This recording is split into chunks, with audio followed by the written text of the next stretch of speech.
আমি যখন বিজনেসটা স্টার্ট করেছিলাম, আমার যখন মাইন্ডসেট ওইভাবে হয়নি, আমি যখন কাজটা স্টার্ট করেছিলাম, আমার একটা বন্ধু আমাকে খিস্তি মেরে শুয়োরের বাচ্চা বলেছিল।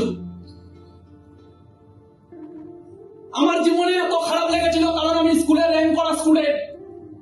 জীবনে এমন কোনো বছর হয়নি আমি র্যাঙ্ক করিনি।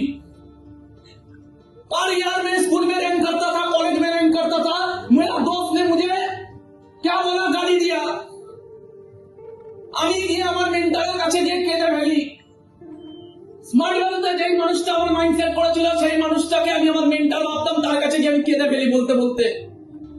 তখন ওই লোকটা আমাকে সেদিনকে আবার পুনর্জন্ম দিয়েছিল। ওই লোকটা আমাকে বলেছিল, জানবি শুয়োর নিজের বাচ্চাদের সিকিউরিটি দিতে পারে না, শুয়োর নিজের মা বাবাকে সিকিউরিটি দিতে পারে না।